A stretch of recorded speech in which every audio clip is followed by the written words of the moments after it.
human beings have an incredible drive to survive. And last week I mentioned a couple of stories like Unbroken, where the story of this man, he's lost in the middle of the Pacific in a rubber raft, and he's just driven to survive, and then he's picked up by the Japanese during World War II and is tortured in this camp, and he survives all of this stuff. And he comes back to the United States and marries the girl of his dreams and nearly drinks himself to death. We are strange creatures. That on one hand we have this amazing drive to survive, and on the other hand, sometimes by virtue of everything that's going on around us, people who seem to have absolutely everything to live for, they take their life and they throw it away because, and if you ask them why, they'll say things like, well, I just don't feel any meaning. Now, different cultures look at suicide in different ways. In some cultures, suicide in certain circumstances is honorable. In some cultures, suicide is shameful. In our culture, it's interesting because we've had a pretty common cultural stigma against it, but increasingly now, I think by virtue of the idea that we are our own, that we have now more doctor-assisted suicide, and if someone's in pain, it's okay to take their life, and so it's an interesting cultural conversation that's going on right now. Often when there's a high-profile celebrity suicide like Robin Williams, immediately the conversation goes to mental illness.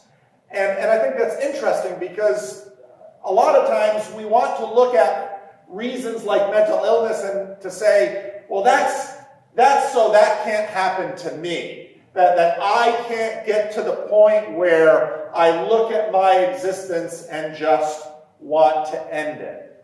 Now, I don't want to diminish the connection between suicide and mental illness. Depression is a serious disorder, and those who are afflicted by it suffer tremendously.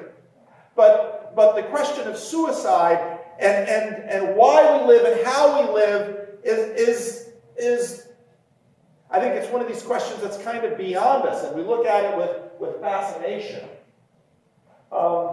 Suicide is mostly considered a tragedy, but it's often associated with unmet circumstantial desires, unrequited love, a financial collapse, a loss of status or reputation. And again, as I mentioned, it's associated with disease. Publicly, we increasingly default to the disease, and I think we do so for very interesting reasons. A couple of years ago, there were a number of articles that were really interesting. One was a whole group of suicides in Palo Alto. Now most of us understand that Palo Alto has the reputation of being considered with the group of people that are rising to the heights of humanity in terms of power and wealth, with Google and Apple and Facebook and all of this new technology that's happening, and a whole group of young people in high school killing themselves. And you would look at these young people and think, these are the children of titans. They have everything to live for. They're going to have the best educational opportunities. They're going to have financial security. And these are the children that were taking their own lives. And so you say, why? And Psychology Today, in this article up here, ran an interesting article talking about the problem with rich kids. With rich kids getting into crime, shoplifting, and it's like, your parents can buy you anything. You remember Winona Ryder back a number of years ago when she was caught shoplifting? This Hollywood actress at the height of her power? Shoplifting? Why? But children of the rich, and they're struggling with depression and suicide and crime, and what's with that? They should have everything. And then almost rather regularly, it's not just during times of market crashes. Those of you who don't know that Marty caused the Great Depression, she will tell you. Her brothers informed her of that because she was born the day the market crashed.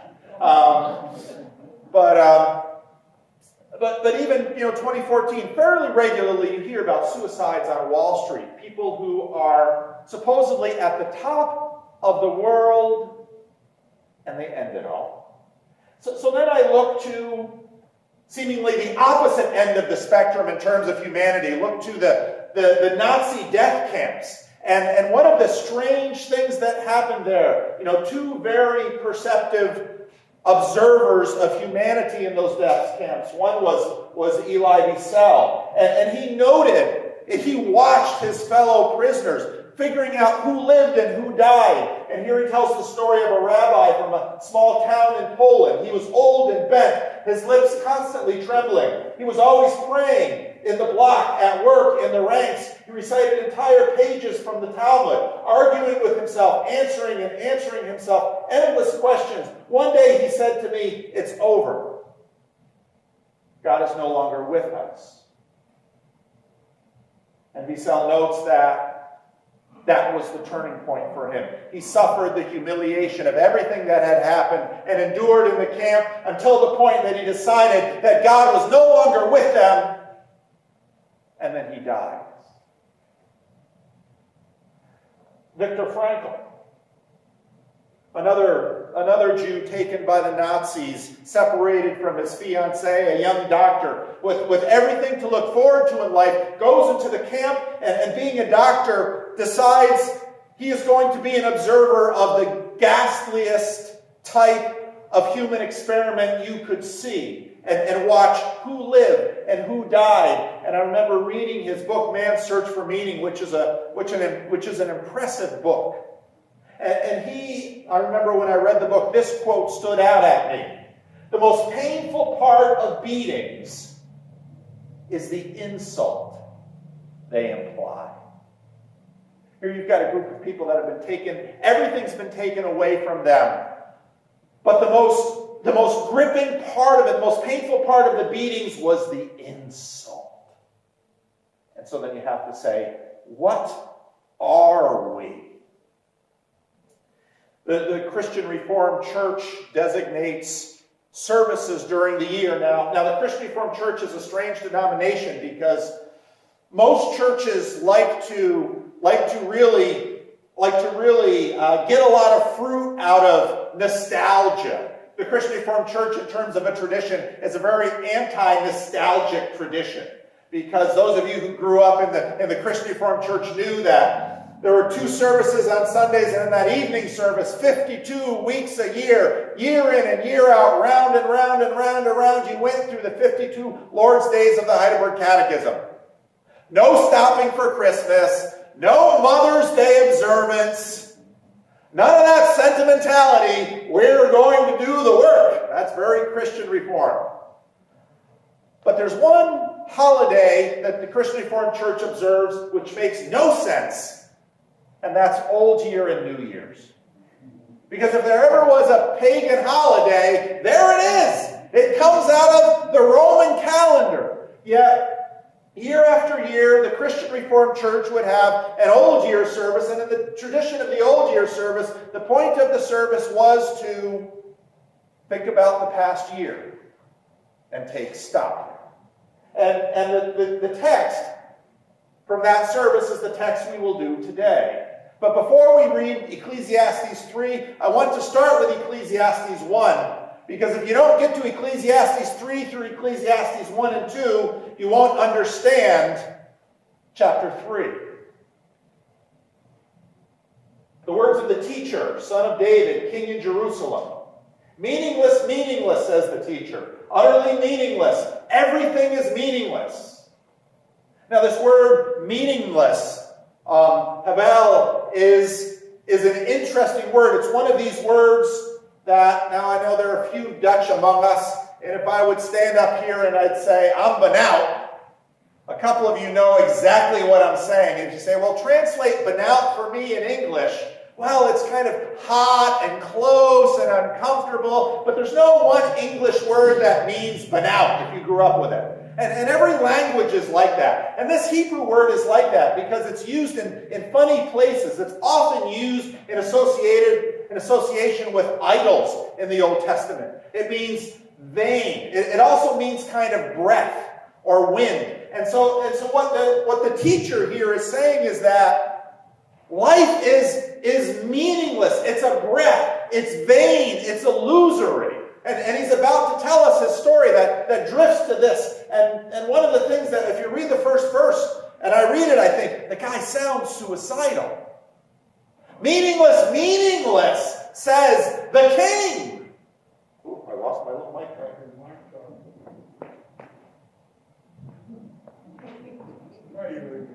Oh, Fred, you pay attention to something. Now, see, it came off the thing. You're a perfectionist, I do know that. What do people gain from all their labors at which they toil under the sun? Generations come and generations go, but the earth remains forever. The sun rises and the sun sets and hurries back to where it rises. The wind blows to the south and it turns to the north. Round and round it goes, even ever returning to its course. All streams flow into the sea, yet the sea is never full. To the place the streams come from, there they return again. All things are wearisome, more than one can say. The eye never has enough of seeing, nor the ear its fill of hearing. What has been done will be done again. What has been done will be done again, and there is nothing new under the sun. Is there anything of which one can say, look, there is something new? It was here already long ago. It was here before our time. No one remembers the former generations, and even those yet to come will not be remembered by those who follow them. I, the teacher, was king over Israel in Jerusalem. I applied my mind to study and to explore by wisdom all that is done under the heavens. What a heavy burden God has laid on mankind. I've seen all the things that are done under the sun. All of them are meaningless, a chasing after the wind. What is crooked cannot be straightened. What is lacking cannot be counted. I said to myself, look, I've increased in wisdom more than anyone who has ruled over Jerusalem before me. I've experienced much wisdom and knowledge. Then I applied myself to the understanding of wisdom. Now, it's important to know that in the Old Testament, wisdom is a much broader thing than it is in English. Wisdom can include technology and skill and excellence. It's a very broad term in Hebrew. Then I applied myself to the understanding of wisdom and also to madness and folly. But I learned that this too was a chasing after wind. In other words, even sitting down and trying to figure out reality. Well, what's the point? For with much wisdom comes much sorrow. The more knowledge, the more grief. All you students getting these degrees, did anybody say, yeah, go to college. With all that wisdom you gain, you're going to have sorrow. More knowledge, more grief. Why not just sit and watch TV all day? I said to myself, come now. I will test you with pleasure to find out what is good. But that also proved to be meaningless. Laughter, I said, is madness. And what does pleasure accomplish? I tried cheering myself with wine and embracing folly. My mind still guided me with wisdom. This is an amazing picture. He says, I'm going to be a hedonist. I'm going to go out there and I'm going to lose myself in pleasure. But I'm not going to be one of those people losing themselves in pleasure and not know what they're doing. I'm going to watch myself lose myself in pleasure and figure out, what is life really about? I wanted to see what was good for people to do under the heavens during the few days of their lives. I undertook great projects. I built houses for myself and planted vineyards. I made gardens and parks and planted all kinds of fruit trees in them. I made reservoirs to water groves of flourishing trees. I bought male and female slaves and had other slaves who were born in my house. I also owned more herds and flocks than anyone in Jerusalem before me. I amassed silver and gold for myself and the treasure of kings and provinces. I acquired male and female singers, and a harem as well, the delights of man's heart. I became greater by far than anyone in Jerusalem before me. In all of this, my wisdom stayed with me. I denied myself nothing my eyes desired. I refused my heart no pleasure. My heart took delight in all of my labor, and this was the reward for my toil. Yet I surveyed all my hands had done, and what I had toiled to achieve, everything was meaningless. It was breath. It was vanity. It just, and it was gone. A chasing after the wind. Nothing was gained under the sun. Then I turned my thoughts to consider wisdom, and also madness and folly. What more can the king's successor do than what has been done? I saw that wisdom is better than folly, just as light is better than darkness. The wise have eyes in their heads, while the fools walk around in darkness. But I came to realize that the same fate overtakes them both. So all of this thinking, I'm going to get to the bottom of life. I'm going to figure it out. I'm going to know. And then he realizes, but the dude sitting at the corner, just frittering his time away, doing whatever, would all wind up in the grave. So, what's with me? Then I said to myself, the fate of the fool will overtake me also. What then will I gain by being wise? I said to myself, this too is meaningless. For the wise, like the fool, will not be long remembered. The days have already come when both have been forgotten. Like the fool, the wise too must die. So I hated life, because the work that is done under the sun was grievous to me. All of it is meaningless, a chasing after the wind. I hated all the things I had toiled for under the sun, because I must leave them to one who comes after me. And who knows whether that person will be wise or foolish. You know, it's the fate of everyone who acquires something and is like, I'll give it to my kids and my kids will do. Well, guess what? You've seen what others have left to their children and what their children have done with it. You've seen how money has split families and brought brothers and sisters to blows and refusing to talk to one another. You've seen how the old man built that company and it was a great company, and then his kid comes along and what? The whole thing goes to pot. So, what did the old man strive for? So my heart began to despair over all my toilsome labor under the sun. For a person may labor for wisdom, knowledge, and skill, and then they must leave all they own to another who has not toiled for it. This too is meaningless and a great misfortune. I think of the kids of I keep wanting to say Jimmy Buffett, but Jimmy Buffett and Warren Buffett are two very different individuals. Of Warren Buffett and Bill Gates, who decide they're going to give all their billions away. Yeah, but still their kids, I mean, you can give the billions away, but they're stuck in the relationship. Their kids are going to have plenty, and will their kids live up to what their parents have done?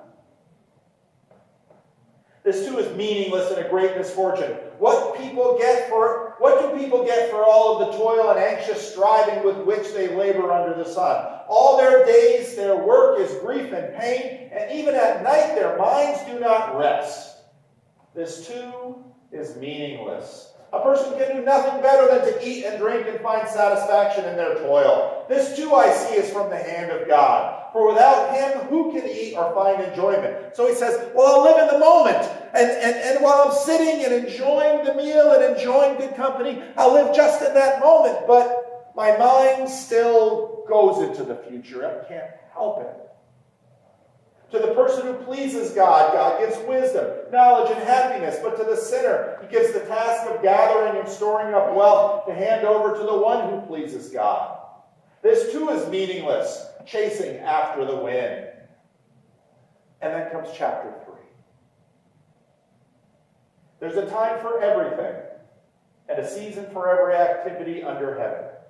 A time to be born and a time to die. A time to plant and a time to uproot. A time to kill and a time to heal. A time to tear down and a time to build. A time to weep and a time to laugh. A time to mourn and a time to dance. A time to scatter stones and a time to gather them. A time to embrace and a time to refrain from embracing. A time to search and a time to give up. A time to keep and a time to throw away. A time to tear and a time to mend. A time to be silent and a time to speak, a time to love and a time to hate, a time for war and a time for peace. Well, what does this mean? Sometimes I listen to people and they say, well, intentionality is what life is about. Well, the first 2 chapters are all about intentionality. If there's anything the teacher is, it's intentional. And so he's intentionally taking charge of his life, and he's building his projects, and he's mastering everything, and even in pleasure, he's intentional. And he's doing all of this, and you get to the end of chapter 2, and he says, and it's all meaningless. And at the beginning of chapter 3, he has to recognize that even his intentionality is nested in a far larger story that he has no control over. And that even as he thought he was the captain of his own life, he realizes he's just one little life in the midst of a far larger picture, which is dictating the times. Because in many ways, this entire story is about time. Because it's written, obviously, by an older person who has seen time and, in a sense, says, time takes it all. It's the age of decay. What do workers gain from their toil? I've seen the burden God has laid on the human race. This is the second time he said this. Do you notice? He has made everything beautiful in its time. And he has also set eternity in the human heart.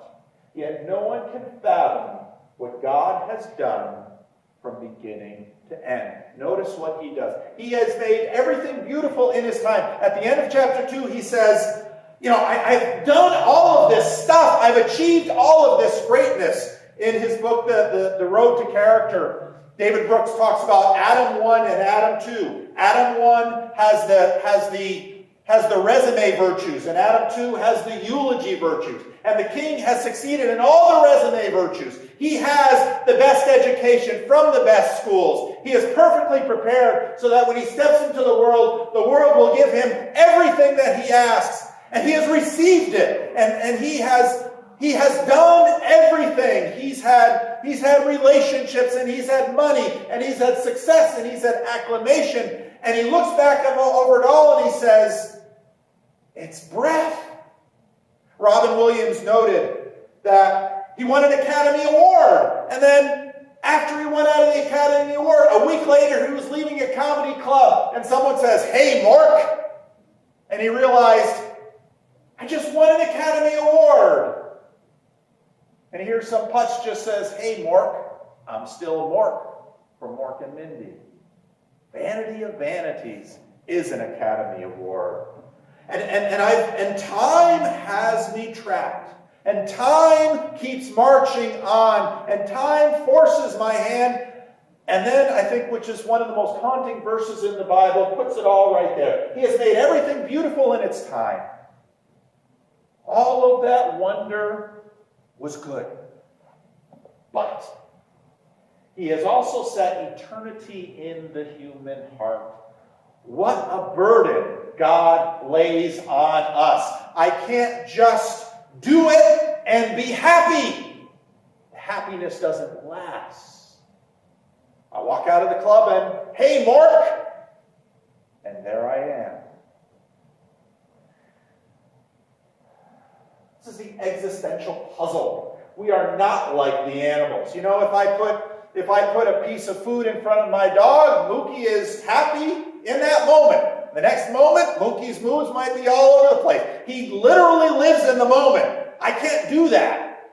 I live in my past. I live in my future. And even if the moment is grand, I can enjoy that moment, but 2 moments from now, it's gone, and who knows what life will throw into my lap. We know we will die, but we're haunted by eternity. So we scour existence, everything under the sun, as the teacher says, and we look for the answer. C.S. Lewis begins probably his most popular book, Mere Christianity, with what was called the argument from desire. He essentially looks at this dynamic and says, This is a very strange thing for human beings. We should have no expectation for what we could not possibly see in this world. Which leads C.S. Lewis to say, could it be we were built for something else? We were built for another world that we have no experience of at all and could not have any experience of. Maybe there's something that isn't under the sun. Now, and this then puts us in the middle of the drama. And what a heavy burden God has laid on us. That on one hand, circumstances come and go. The best food that I've eaten has been on the top of hills in the Dominican Republic, cooked by people who earn, what, $3 a week? Slaving over a charcoal pot of rice and some bananas and fish. And then after the church service, which would go on, you guys, I let you out of here about an hour. They go for 4 or 5. After service, you go out and you sit down, and of course, I'm the missionary, so they got to give me a big plate. And you taste that food, and I think, I've eaten in New York. I've eaten in wonderful restaurants all over the place, the best restaurants in Santo Domingo.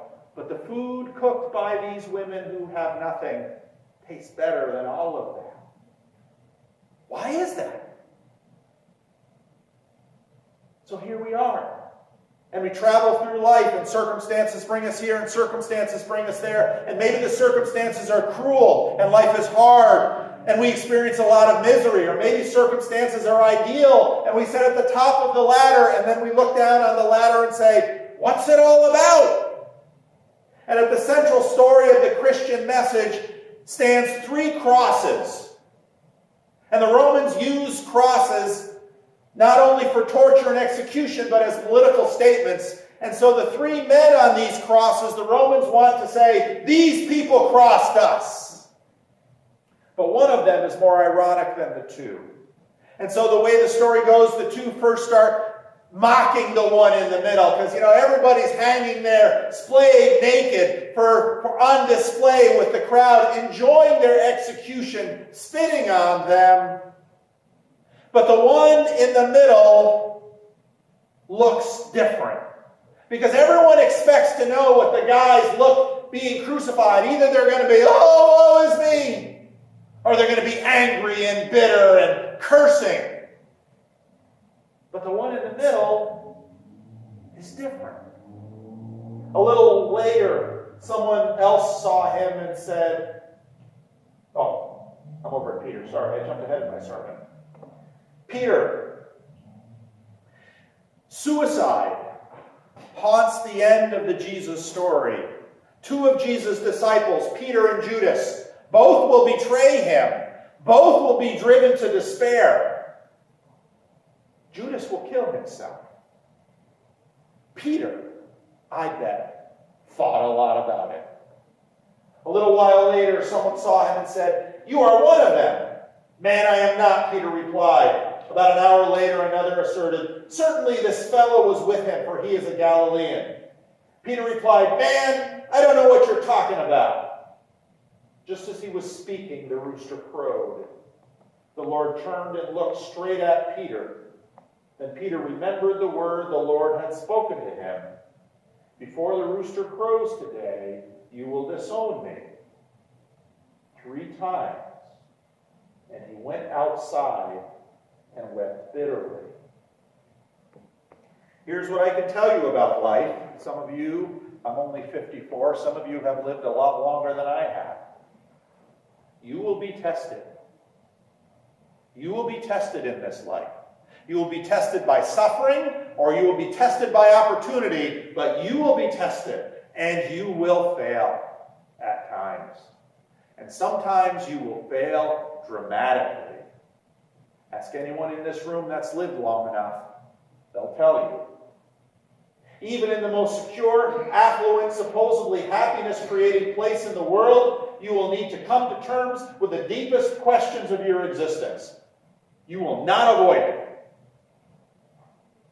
And your answer for these questions will matter. Back to the thieves on the cross. One of the criminals who hung there hurled insults at him. Aren't you the Messiah? Save yourself and us. But the other criminal rebuked him. Don't you fear God? He said. Do you remember what the book of Proverbs says? The fear of the Lord is the beginning of wisdom. Since you are under the same sentence, we are punished justly for what we are getting, what our deeds deserve. But this man has done nothing wrong. Then he said to Jesus, Jesus, remember me when you come into your kingdom. Why would this insurgent imagine that Jesus is going any place but Sheol, which was the Jewish understanding of life after death? Why would he imagine anything different?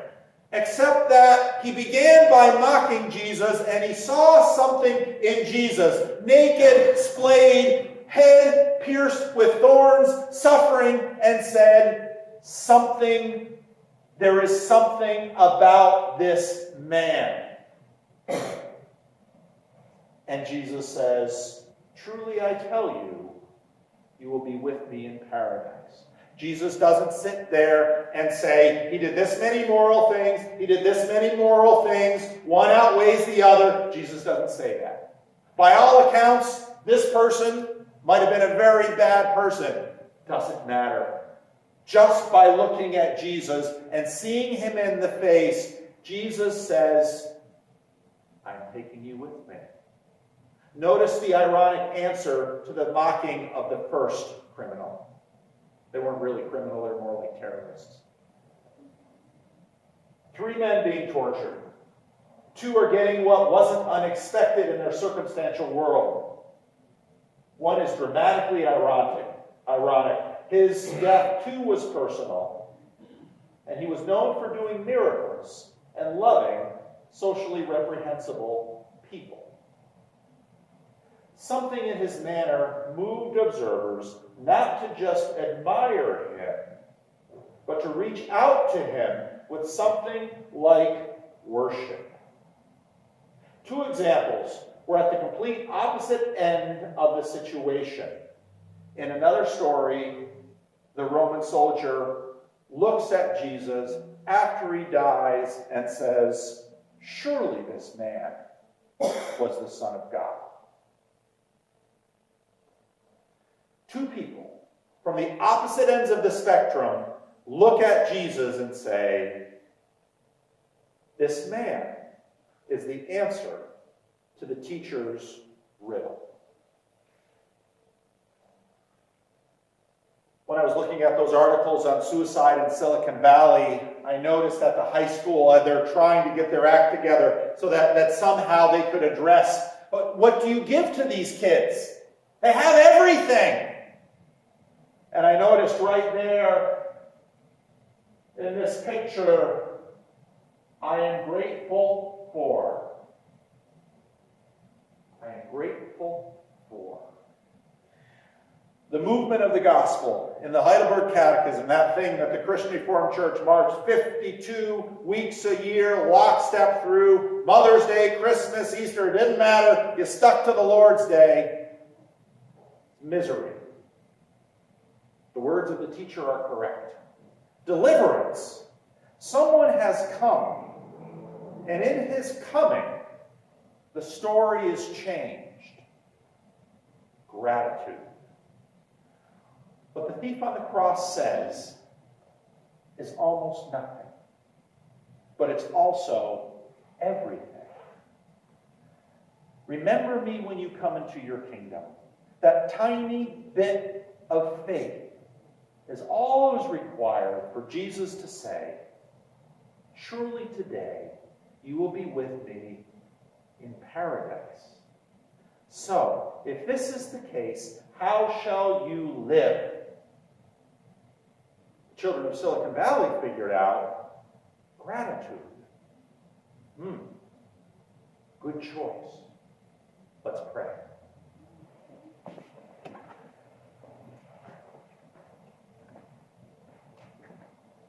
Lord, some of us have accumulated much of what this world desires. Some of us are failures and nothings in the eyes of this world. And yet we all stand on the same level ground. And whether we're a successful fisherman who gave up his nets to follow what on Good Friday looked to be the worst decision of his life, or an insurgent looking to overthrow the Roman Empire who got caught and made a political example of, this man Jesus changes the story. Lord, we're not as smart as the guy who wrote Ecclesiastes. We're not as wealthy. We haven't had the opportunity. We haven't slept with as many women. We haven't built great projects. We haven't written books that have gone through time. We're just us. Help us, Lord, to take stock of our lives at the end of this year. Help us to make decisions about what is really important and what is secondary. Help us to look at this man on the cross, the one who walks out of the grave, and help us to begin to trust. Hear our prayer. In his name, amen. Would you stand?